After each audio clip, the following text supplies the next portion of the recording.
Vamos sair um pouco do assunto de Bolsonaro e vamos entrar um pouco no assunto de educação, porque eu acho muito legal. O que você acha que são propostas? Porque a gente sabe que a educação do Brasil está aquém do que a gente gostaria. Total. Caralho, agora tu usou certo. Tá vendo? Caralho, aprendeu. Ele não usava aquém, não? O aquém pra ele era igual. Ah, tá. Desculpa. Não, pô, desculpa, o caralho. Parabéns, cara. Bom, obrigado. Bom, mas no sentido é que quais são as propostas? O que você acha que a gente... Qual o caminho? Lei nacional, federal, a gente vai reformar a educação no Brasil. Pra onde a gente vai? É muito difícil você pedir uma pessoa que trabalha com isso há muitos anos dizer Não, utopia. 3. Utopia. 3. Tá, pira aí, vai. Pira aí, onde? manda vai. ver. Tá. Vou dizer uma coisa que a gente conseguiu, que pra mim foi muito, assim, top mesmo, e 2 lutas que a gente tem. Fundeb. Vou teorizar só um pouquinho. Fundo Nacional de Desenvolvimento da Educação Básica, que olha para a valorização de professores da educação pública. Cuida de 50% para aproximar do financiamento da educação básica. Vencia no final do ano passado. O governo Bolsonaro, obviamente, não mexeu uma unha para aprovar o Fundeb. Bancada de Educação da Câmara lutou, fez campanha, se mobilizou, tentou deixar as divergências de lado, colocou o Fundeb na Constituição, para não depender mais de um governo, ampliou o Fundeb, olhou para a primeira infância pela primeira vez, que a gente sabe que é o melhor investimento em termos de retorno que você pode fazer. Com certeza. E aí fez ele mais redistributivo, muitas coisas legais. E aí tem uma coisa que eu tenho muito orgulho, porque foi a primeira contribuição que eu fiz para nossa Constituição. Eu apresentei uma emenda ao Fundeb, ela foi aprovada, ela foi para lá, que é o seguinte: quando a gente olha para a educação, as pessoas sempre colocam um conflito, assim, falta dinheiro, falta gestão. E quem entende um pouco mais de educação sabe que faltam os dois. Falta dinheiro em muitos municípios pobres, por isso que o Fundeb é importante.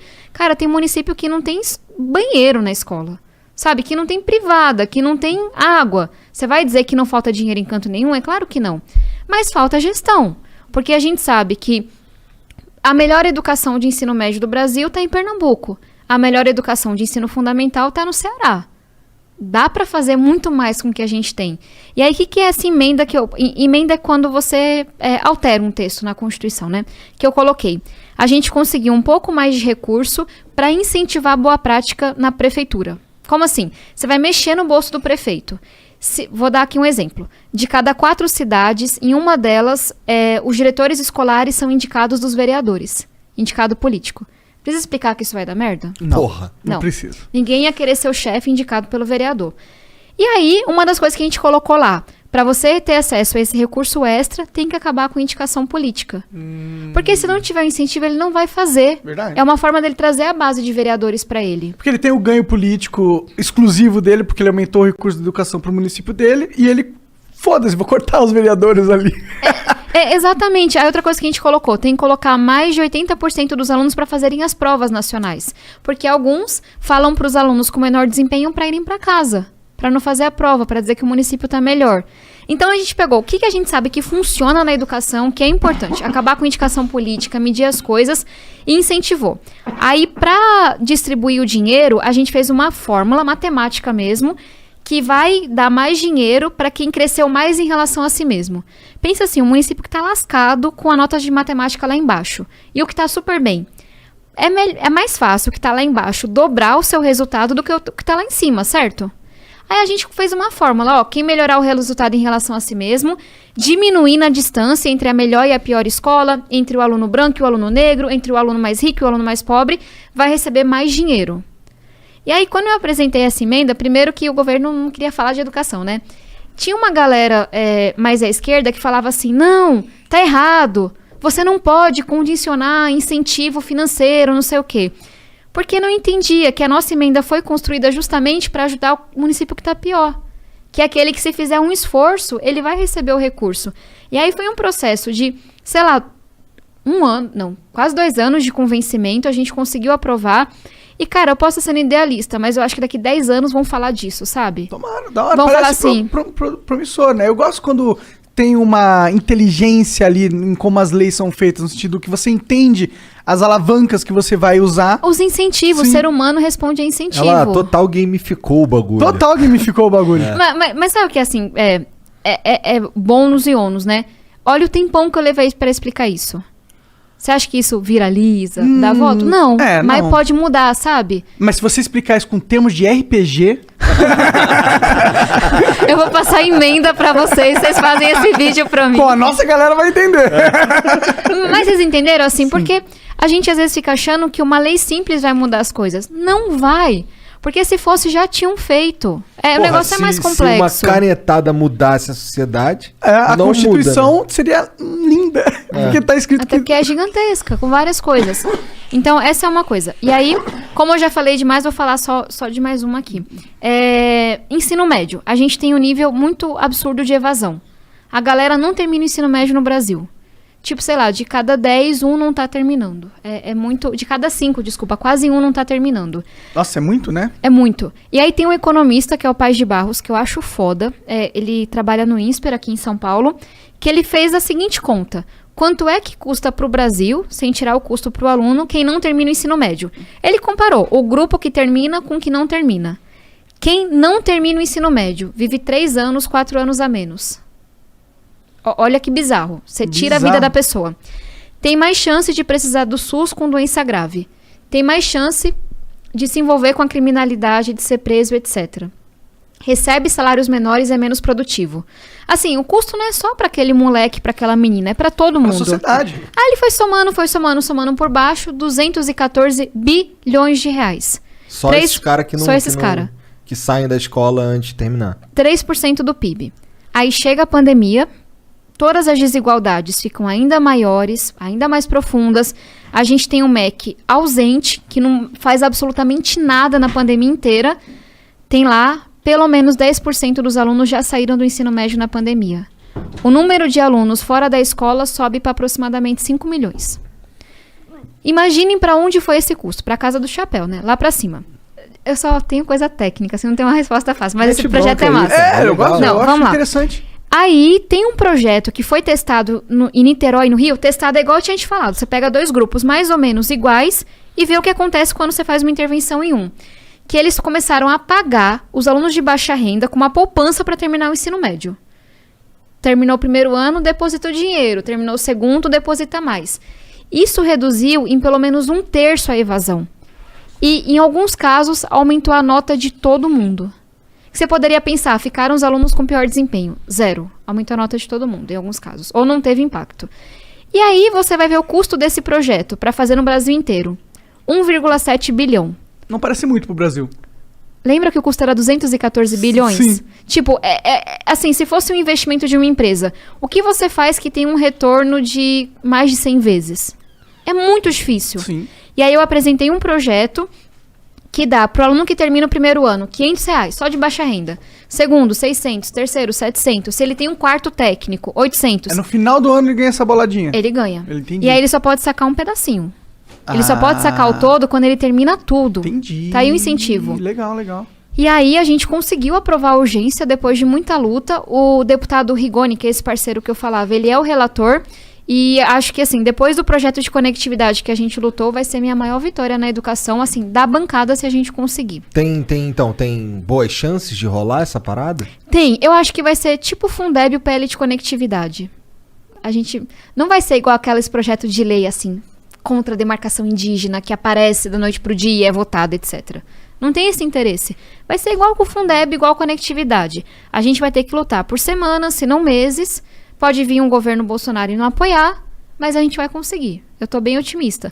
Mas é isso, nunca nada de educação é fácil. Eu gosto muito dessas propostas porque elas resolvem o problema do Brasil, que a gente tem uma estrutura que tem dinheiro, pode não ser o suficiente, mas a gente tem dinheiro pra caralho, só que o dinheiro é mal aplicado, e você, com isso, justamente força o dinheiro a ser bem aplicado. Né? Tem uma coisa que tá por trás dessas duas coisas, do Fundeb, da poupança ensino médio, que é tipo política baseada em evidência mesmo. Tem uma coisa que eu defendo, que hoje eu sei que não passaria. Que toda política pública tivesse uma avaliação prévia e posterior. Você só pode apresentar ela se você tem estimado qual é o impacto dela, como é que ela funciona. Por que você acha que não... Isso parece legal pra caralho, por que não passaria? O governo hoje não apoiaria, né? Entendi, mas não dá pra passar sem ele? Eu preciso da base dele pra aprovar o problema. Mas eu acho que na frente a gente consegue. Mas é muito fiel a ele? Ele controla bem essa base ou é só nas questões muito importantes para ele? É como se... Não, Vou tentar de novo assim. Português bem claro. Ele paga um aluguel para essa base. Sim.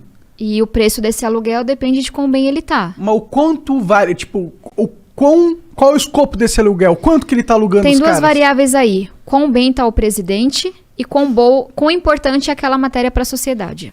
Por que quão bem tá o presidente? Se o Bolsonaro tá super aprovado, super querido, todo mundo quer estar do lado dele. O preço do aluguel é baixo.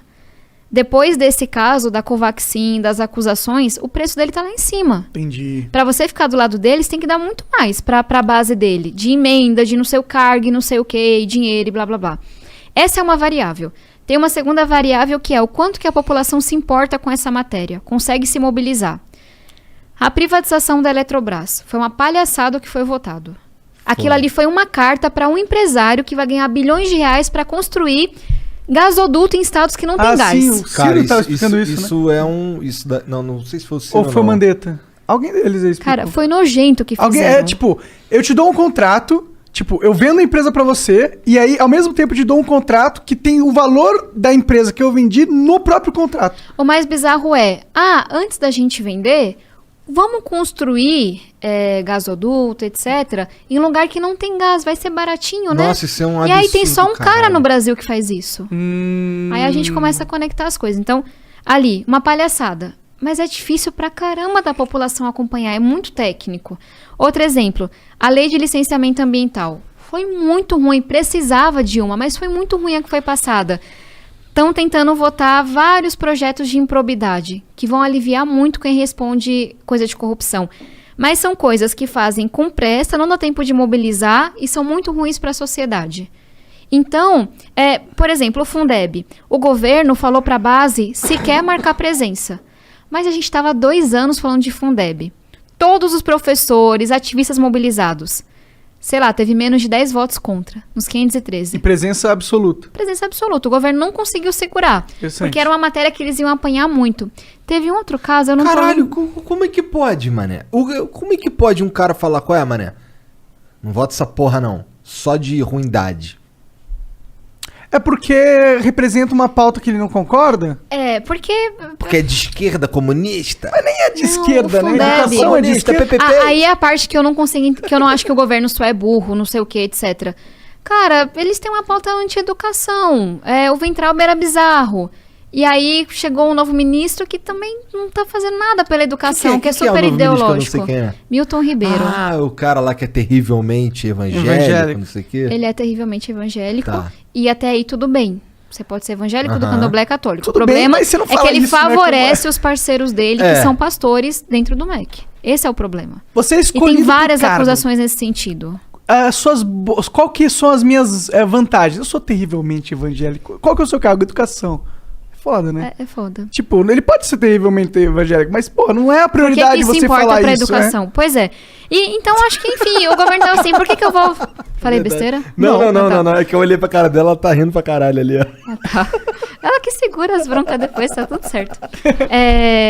Mas eu acho que é isso, assim, o governo não se importa com a educação, eles... Cara, é um governo que só quer tirar recurso da educação. Eles não queriam dar esse recurso. Olha as ideias que tentaram defender. Tirar o recurso da educação para financiar um novo Bolsa Família e ajudar na eleição do Bolsonaro. Caralho. Maneiro, Tirar né? dinheiro. Super salário, você sabe o que é? Eu ouvi falar um negócio assim, mas não sei Cara, muito bem. isso é bem importante. Super salário é o quê? A Constituição tá lá com todas as letras para quem quiser ler. Ninguém pode ganhar mais de 40 mil reais por mês, que é mais ou menos o salário do ministro do STF. É o teto. Teto Tá bom, é né? teto. Tá bom, né? Tá excelente, tá muito, muito bom. E aí, é inconstitucional. Mas tem uma turma que foi criando várias coisas e decisões e penduricalhos. Alguns desembargadores aqui em São Paulo, por exemplo, que recebem 150 mil por mês. Caralho. 200 mil por mês. 250 mil por mês. Tem caso no Porra! Brasil de 400 mil por mês. Porra! Aí vem o Ministério da Economia, que era liberal e contra privilégios. Estão lembrando disso? Aham. E faz um decreto para aumentar o salário do Bolsonaro e de vários ministros, acima do teto. E aí vocês vão falar, cara, isso não é inconstitucional? É. Isso não é imoral? É. Isso não custa bilhões de reais pro Brasil? Custa. Mas ninguém tem coragem de mexer com esse dinheiro. Então querem tirar dinheiro da educação para financiar o novo Bolsa Família.